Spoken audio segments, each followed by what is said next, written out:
امیر کرا صاحب، جناب علی، جناب ہمارے یہاں مہمان خصوصی اسٹیج پہ تشریف لا چکے ہیں. ابھی یہاں تشریف لائے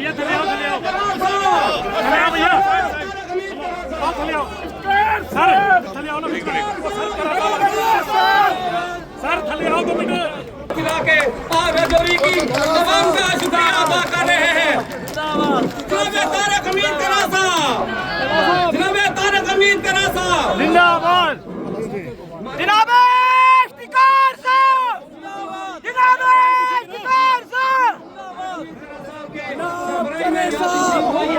میں آپ سب کا یہاں پہ استقبال کرتا ہوں اور آپ کا خوش آمدید کہتا ہوں، کیونکہ صبح سے یہ حال جو ہے آپ کا بہت بہت شکر گزار ہوں کہ آپ یہاں تشریف لائے. اب میری دعات رہے گی کہ یہ اسٹیج خالی کریں پلیز، یہ اسٹیج خالی کریں. جس کو بلایا جائے گا وہی ہاتھ بنا کر جس طرح سے بھی ہے ان کا استقبال کرے گا. یہ جگہ پوری خالی کریں پلیز، نہیں تو یہ آپ کا جو مقصد ہے وہ سارا بیکار ہو جائے گا.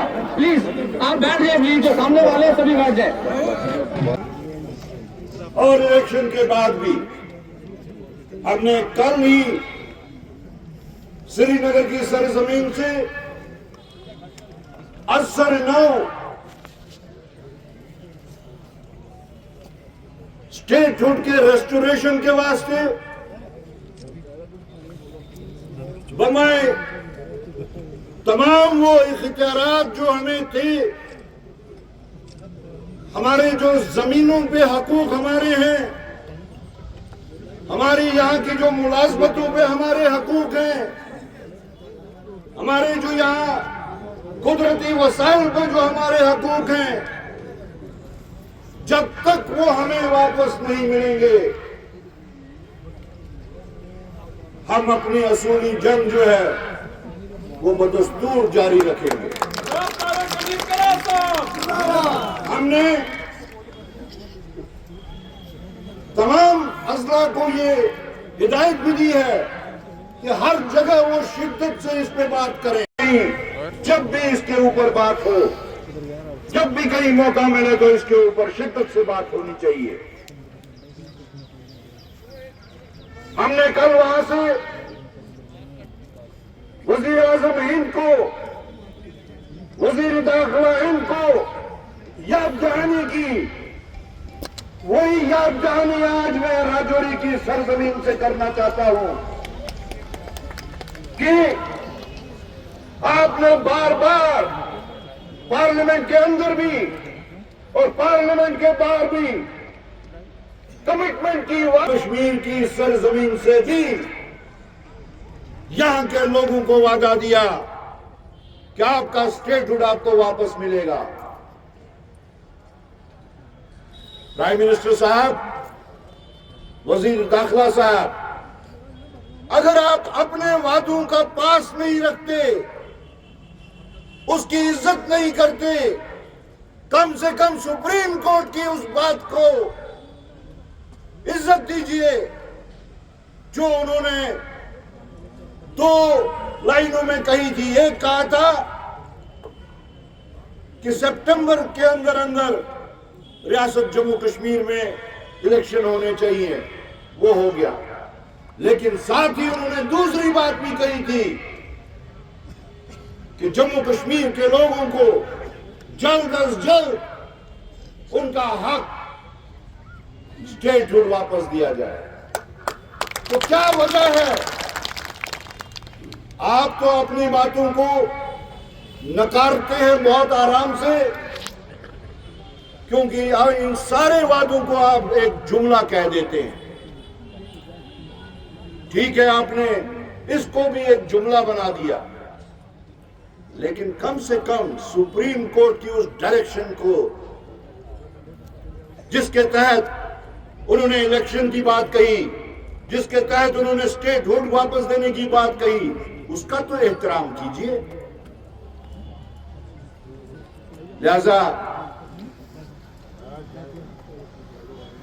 جو ہم نے سری نگر سے کل شروع کیا، آج ہم جموں خطہ میں راجوری سے شروع کر رہے ہیں. اور میں پوری امید کرتا ہوں، کیونکہ یہ اسٹیٹہڈ اگر دیکھا جائے، جب تک یہ اسٹیٹہڈ واپس نہیں ہوتا، جیسا کہ میں نے کہا ہمارا اصولی سٹینڈ رہا ہے، یہ کیوں رہا ہے؟ جب تک مکمل اسٹیٹہڈ ہمیں واپس نہیں ملتا۔ اب جب میں مکمل بولتا ہوں تو اس میں مجھے خدشات ہوتے ہیں کہ اگر کہیں کبھی انہوں نے اسٹیٹہڈ واپس دینے کا سوچا بھی تو کہیں ترمیم شدہ اسٹیٹہڈ تو نہیں ہوگا، اس میں کچھ وائٹل ڈپارٹمنٹس، کچھ اہم محکمے کہیں وہ اپنے پاس تو نہیں رکھتے ہیں۔ اسی لیے میں کہتا ہوں کمپلیٹ اسٹیٹہڈ بنا کسی ترمیم کے۔ لہذا آج ہم ایک بار پھر اعادہ کرتے ہیں، ری ایٹریٹ کرتے ہیں اپنے ان حقوق کا جو آپ نے غیر جمہوری طریقے سے، یک طرفہ طریقے سے ہم سے چھین لیے تھے۔ اور جب ہم کہتے ہیں کہ مکمل ہمیں اسٹیٹہڈ کیوں ملنا چاہیے، تو یوٹی کے تحت جو ہم پہ مختلف طریقے کے قوانین ہم پہ نافذ کیے گئے، یہاں بھی وہ قوانین نافذ ہوئے،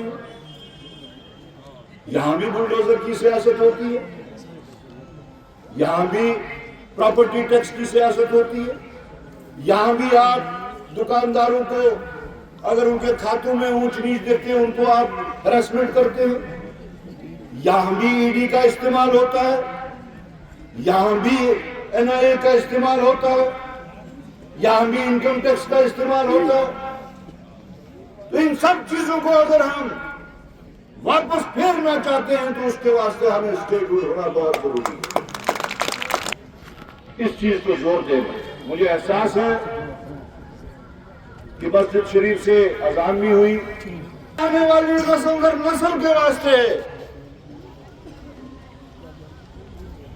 میں عام طور پہ کہتا ہوں کل کو میرے مرنے کے بعد میری قبر پہ آ کے میرے بچے لات نہ ماریں کہ اے بابا اللہ تعالیٰ نے تمہیں اختیارات بھی بخشے تھے،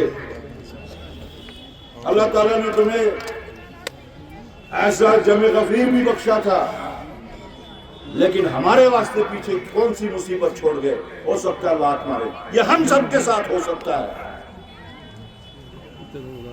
اس کو اپنا نہ کہ صرف اخلاقی فرض، نہ کہ جمہوری فرض، نہ کہ آئینی فرض، بلکہ اپنا مذہبی فرض سمجھ کے بھی آپ نے اختیارات کے واسطے لڑائی لڑنی ہوگی۔ اور اسی کی خاطر میں آپ کو جاتے جاتے علامہ اقبال کا ایک شعر، اپنے من میں ڈوب کے پاجا سراغے زندگی، تو اگر میرا نہیں بنتا نہ بن، اپنا تو بن۔ وآخر دعوانا ان الحمد للہ۔ بہت شکریہ سر۔